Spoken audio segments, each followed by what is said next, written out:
carbs, proteins, fats, sugars, there's many more that we all eat in our everyday life.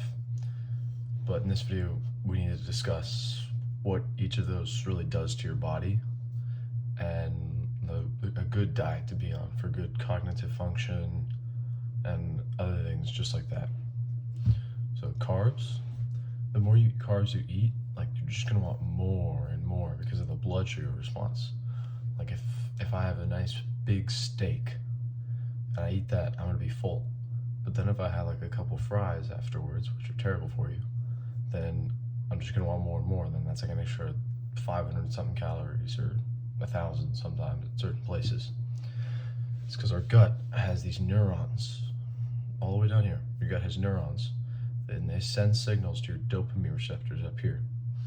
And those dopamine receptors, they want three things: amino acids, which is like when you get those from proteins and eggs; fatty acids, you also get those from proteins and eggs, but fats are also good for us; and then sugar, self-explanatory. You don't really want as much artificial sugar. You want the natural sugar from like fruits.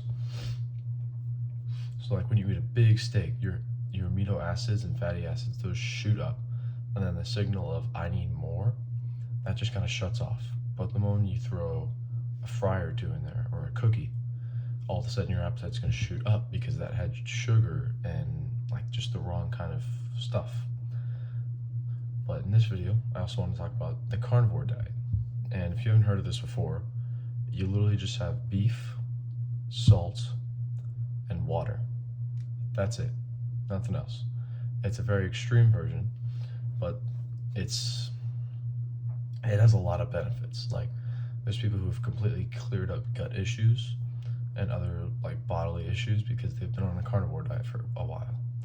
And there's people who lose a lot of weight in like a good way, because with the carnivore diet you're eating so much protein and fatty acids that your signal of I need more just kind of shuts off for a very long time, and you feel good. You feel full, so you're literally just eating less than you would because you're full all the time. But in my opinion, that's good for like extreme weight loss. But if you're like a bodybuilder, or you just lift in general, or you do intense workouts like running, you need carbs. You're gonna have no energy throughout the day if you don't have carbs.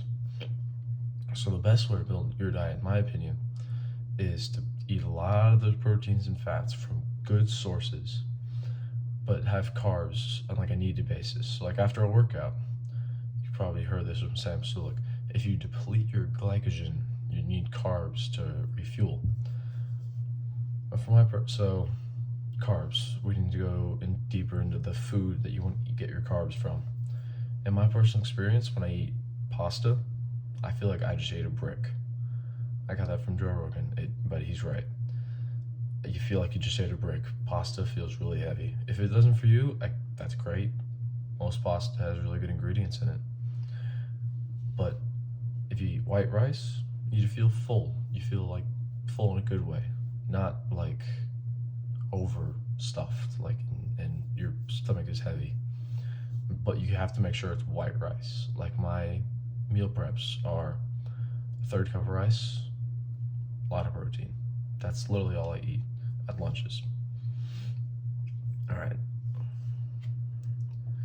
But the thing I was talking about with proteins, fats, and then you have carbs as needed. But you have to make sure it's clean. And that is called animal-based. So the animal-based, in my opinion, is the best diet out there. So an animal-based diet is when you do all the things from before, but you only eat the natural ingredients, like the the good stuff. So 80% meat, and then the rest is like eggs, fruit, honey, rice. That's what I personally do. That's, in my opinion, the best way to have a diet. But for natural ingredients, I'm just going to list off a few that you might want to write down. So for eggs, make sure it is pasture raised, not grain fed, because grain has all the mold and the microplastics and stuff, and the chickens eat it. They can't filter that out, therefore you get it in your body too. And then dairy, I'll have milk that says like 2%, and like it's in those big plastic containers. All of that is estrogenic, which means it's going to lower your testosterone. So the best way to do it is raw, non-pasteurized milk, but it is kind of hard to find. Like for me, you'd have to go somewhere like pretty far away to go get some raw milk, but it is probably the best for you. It's also going to taste the best, in my opinion. But the slightly better alternative that is at a lot of grocery stores is, I'll put a picture up. It's this like Volman's milk. It's just the milk in the glass bottles. That stuff is the best. It's still pasteurized, but it's in glass, which is a big plus. And it's like, I don't know how to describe it. It's just better for you. Just trust me, bro. And then meat. You got your beef and your chicken.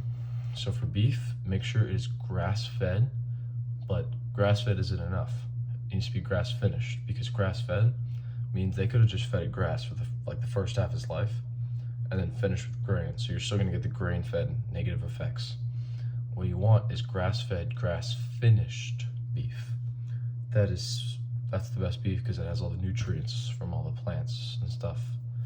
I don't know how the best way to describe it, but it's the best for you. And then chicken, it's the same thing as eggs, because chicken, eggs, all that.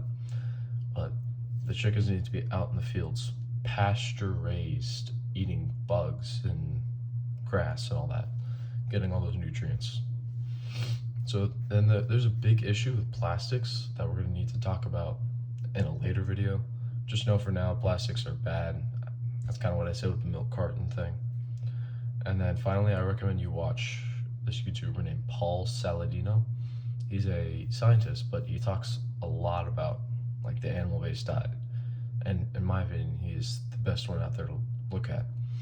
Some of my best sources are Andrew Huberman and then this guy.